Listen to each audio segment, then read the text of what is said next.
Sí, hermano. Pastor, buenos días. Sí, buenos días. Dos preguntas. Primera, ¿cómo conciliar y llegar a buen término con los de pensamiento arminiano que siempre sostiene o alega que la predestinación anula el libro de los libros? Esa es una. La segunda es, ¿cómo explicar a aquellos que tienen una guerra mental que si se pierde o no la salvación? O sea, lo que es la seguridad condicional y la seguridad incondicional. La primera pregunta dice, ¿cómo conciliar y llegar a buen término con los de pensamiento arminiano que niegan la predestinación? Pues ellos sostienen y alegan que la predestinación anula el libro de Espíritu. es que no sé si haya alguna manera de conciliarse, de conciliar esto con los arminianos, ¿no? No hay manera de llegar a una conciliación. Ya es igual que conciliar. Es igual que conciliar al hombre con el mono. Entonces se perdió el rabo. Sí, es que precisamente, hermanos, el sínodo de Dort establece los 5 puntos calvinistas que conocemos, refutando los puntos arminianos, ¿no? Entonces, la manera de conciliar es que los arminianos acepten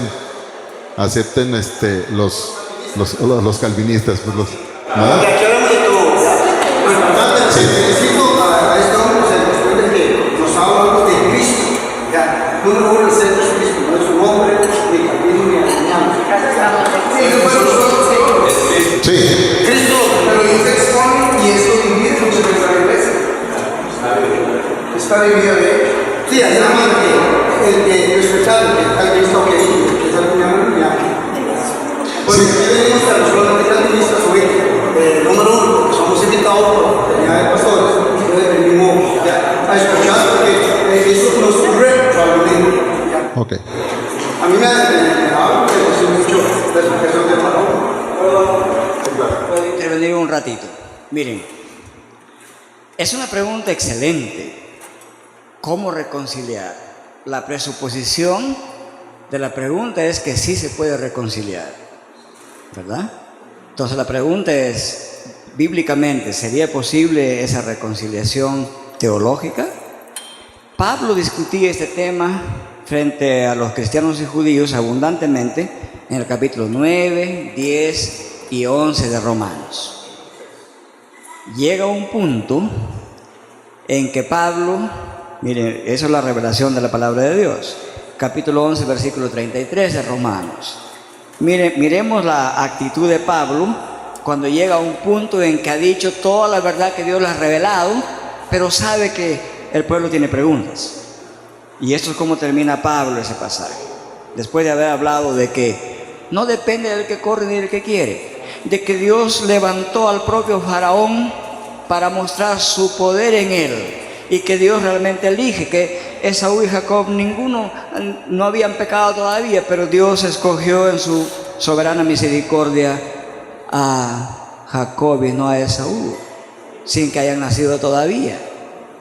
O sea, ahí Pablo le da a los arminianos, les da durísimo, le dice, oiga, piensen bíblicamente.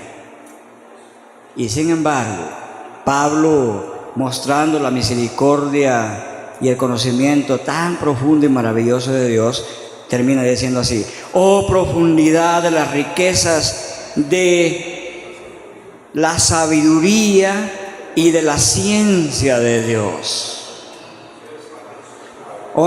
Romanos 11:33. Cuán insondables son tus juicios e inescrutables tus caminos. Porque ¿quién entendió la mente del soberano, del Señor? ¿O quién fue su consejero? ¿Calvino o Arminio?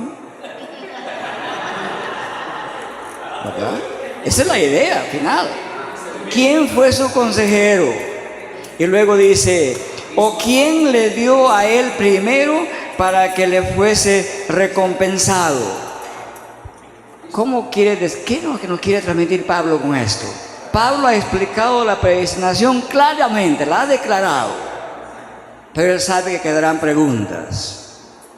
y nos dice, hermanos, la actitud del cristiano frente al acto de predestinación lo dejamos completamente a la sabiduría de Dios. Así quiso hacerlo Él. Y Pablo termina en adoración al soberano Dios que hizo eso. Entonces yo creo que una actitud tanto del arminiano como el calvinista, cuando llega a decir, no me satisface, pero esto sí nos puede satisfacer. Dios es el que hizo eso. Y a Él, por eso termina con eso. El versículo 36 que cierra este pasaje, termina en eso. Dice, porque de Él, y por Él, y para Él son todas las cosas. A Él sea la gloria por los siglos de los siglos. Cuando el ser humano ya no puede, ni quiere entender, ni puede explicar, lo que nos queda es eso. Sea bendito Dios, porque todo lo que Él ha hecho tiene que ser bueno. Y tenemos que escucharlo. Y todo hombre mentiroso. No nos queda otra. No es posible que el ser humano pueda completamente entender cómo y por qué Dios lo hizo así. Un ejemplo simple bastaría para que esto quede claro. Aquí hay bastante árbol y cubierta vegetal en casi todo Costa Rica, que hermosísimo, ¿no? Si usted se interna en la profundidad de los cañones y quebradas y cuencas y hay árboles y ve un camino de hormigas yendo y viniendo, y usted no se da cuenta y pisa, y en poner su pie ha matado 30 o 40 hormiguitas. Algunas las aplastó y no murieron. Y luego otra vez, por las feromonas que emiten unas a otras, sigue caminando. Si esa hormiguita se encontrara con otra hormiga, le dice, mire, yo casi morí, pero no morí, pero 40 murieron. Y ese hombre, ¿qué estuvo pensando cuando puso su pie sobre nosotros? ¿Qué le movió a poner su pie sobre nosotros para que 40 murieran y nosotros no? Esas hormiguitas tendrían que convertirse en ese hombre que las aplastó para entender por qué hizo eso. Eso es lo que Pablo nos dice en Romanos. Dice, ¿quién eres tú, hombre, para cuestionar a Dios? O sea, Pablo es consciente que va a haber gente que va a cuestionar a Dios, aunque él ha declarado que Dios predestina. Pero Pablo es consciente pastoralmente que habrá gente que va a decir, ¿pero por qué? Y a ellos se dirige con esas últimas palabras de 11:33 al 36. Reconocer que Dios ha predestinado es concluir nuestra reflexión con adoración a Él.